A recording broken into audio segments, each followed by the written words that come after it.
3 आरोपी चढ़े पुलिस के हत्या। 28 मई की रात्रि को आरोपियों ने दिया था वारदात को अंजाम। पिंगलोद निवासी रिटायर्ड फौजी हरजीराम जाट को बंधक बनाकर नसीराबाद के जड़वास के पास जंगल में पटककर नकदी लूटकर हो गए थे फरार। आरोपी ददिया निवासी रामावत जाट, कटुसरा निवासी सुरेश जाट व पर्वतसर निवासी रघुनाथ जाट को किया गिरफ्तार।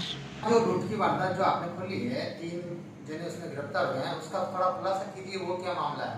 ऐसा था, दिनांक 28, 29, 5, 22 की रात्रि को एक हरिराम नाम के व्यक्ति जो पिंगलोद से अपनी मोटरसाइकिल लेके और साथ में 3 लाख रुपए लेकर के मार्बल खरीदने के लिए उसको राजनगर जाना था। मोटरसाइकिल लेकर के अपने गांव से रवाना होकर के सलेमाबाद होते हुए, श्रृंगारा होते हुए रघुनाथपुरा से अपने साढ़े को 7 लेना था, क्योंकि उसने सोचा कि मैं मोटरसाइकिल वापस मेरे 7:30 भेज दूं, रात को 3 बजे मैं रूपनगढ़ से डायरेक्ट बस पकड़ लूंगा। जैसे ही वो श्रृंगारा पहुंचा, उनके पीछे से एक कार तेज गति से आई और उसके आगे लगा करके उसको ये कहा गया कि तूने पीछे एक्सीडेंट करके आया है। जैसे ही हरजीराम अपनी मोटरसाइकिल को रोका तो तीनों ने लपक करके उसको अपनी गाड़ी में बैठा लिया, मोटरसाइकिल वहीं छोड़ दी और गाड़ी में बैठाते ही उसके साथ मारपीट करते रहे और उसके कपड़े से उसके आंखों पे पट्टी बांध दी। अच्छा। पट्टी बांधने के बाद में वो उस कार में बैठा करके और उस व्यक्ति को करकेड़ी होते हुए परबतसर की तरफ ले गए और ये है कहा उस व्यक्ति को कि यार अपन परबतसर की तरफ गलत आ गए, और परबतसर से उसको मेगा हाईवे से होते हुए और हाईवे के टोल नाके को टालते हुए अपराधियों ने मतलब शातिर दिमाग से उस व्यक्ति को जड़वासा, जो नसीराबाद से आगे जड़वासा पुलिस चौकी, उससे आगे से जंगलों में ले जाकर छोड़ दिया तथा उसके 3 लाख रुपए, एक उसके हाथ में सोने की अंगूठी, एक पर्स जिसके अंदर 3600 रुपए थे और उसके दस्तावेज आदि छीन करके उसको पटके मारपीट करके चले गए। कार्ड वगैरह छोड़ के चले गए।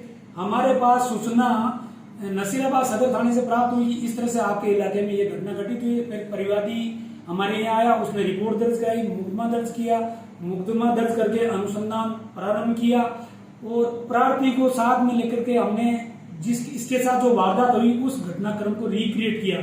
रिक्रिएट करने के बाद में उस रास्ते के दौरान पड़ने वाले कैमरों को देखा, पेट्रोल पंप वगैरह देखा, तो इसके परिवादी द्वारा बताई गई कार के हुलिया की कार का हमें पता चला कि इको स्पोर्ट कार थी।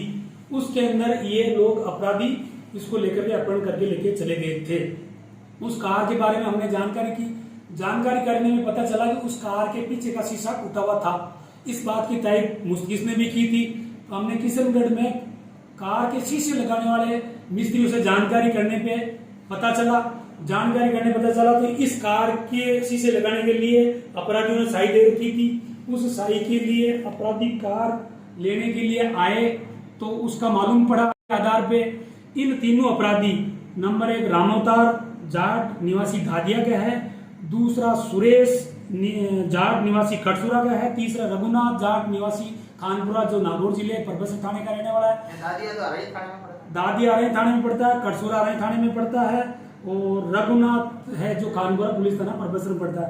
इन तीनों को हमने दस्तयाब करके गहनता से पूछताछ की गई तो ये प्रकरण की घटना को कारित करना स्वीकार किया गया है। इन तीनों को गिरफ्तार किया जाकर अनुसंधान जारी है तथा घटना में प्रयुक्त कार और इस घटना में लूटी गई राशि की बरामदगी के प्रयास जारी है।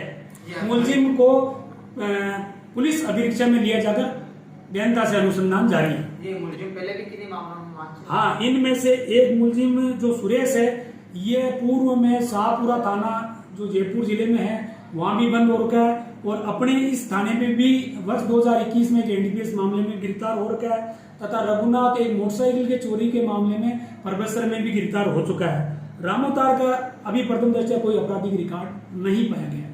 अच्छा, इन्होंने सबसे बड़ी इंपॉर्टेंट बात यह है, जब इन्होंने अपराधी को परिवादी का जब अपहरण करके लेके गए परबतसर की तरफ तो परिवादी के मोबाइल को मेगा हाईवे की तरफ से जाने वाली एक ट्रक में फेंकने का प्रयास किया ताकि उसकी लोकेशन उधर आती रहे और पुलिस को ढूंढने के लिए दिशा भ्रम करने का भी प्रयास किया गया। और उस मोबाइल की हमने लोकेशन भी ली थी, लोकेशन पर्पज से करवाई, परंतु उसकी बैटरी डिस्चार्ज होने से शायद वो मोबाइल बंद हो गया और जंगलों में हमें वो मोबाइल नहीं मिल पाया आज तक। और इन्होंने तो सातिराना दिमाग से काम किया कि पुलिस दिशा भ्रम होकर इधर तलाश करती रहे और ये सर नसीराबाद सदर हल्के के झरवाड़ साहब की तरफ जंगलों में प्रार्थी को पटके चले गए थे और मोबाइल उन्होंने पर्पस की तरफ फेंक दिया था। ट्रक में फेंका, मतलब ट्रक में फेंकने का प्रयास किया कि ट्रक में मोबाइल चला गया तो इसकी दिशा भ्रम हो जाएगी, परंतु लोकेशन उधर आती रही, लोकेशन उधर, परंतु उस मोबाइल की लोकेशन पर्पस के जंगलों में आई थी। उसकी काफी तलाश की 2 घंटे तक हमारे स्टाफ ने, लेकिन उसमें पता नहीं चला। और इस वारदात और इन आरोपियों को पकड़ने में सबसे बड़ा खुलासा करने का हाथ हमारे हेड साहब रामस्वरूप जी और कांस्टेबल कैलाश और कांस्टेबल विकास की महत्वपूर्ण भूमिका के लिए। हालांकि थाने के प्रत्येक स्टाफ ने अपनी अपनी भूमिका बेखूबी के साथ निभाई है। बांदर सिंदरी के भी स्टाफ था, अरैन थाने का भी स्टाफ था, सभी ने बड़ी मेहनत करके और ये कामयाबी हासिल की है। कितने दिनों में खुलासा हुआ सर इसका? ये घटना आपके 29 तारीख की रात 28-29 तारीख की रात्रि की है और कल रात को इनको हमने 4 दिन के अंदर इनको गिरफ्तार कर लिया। 3 दिन के अंदर। बहुत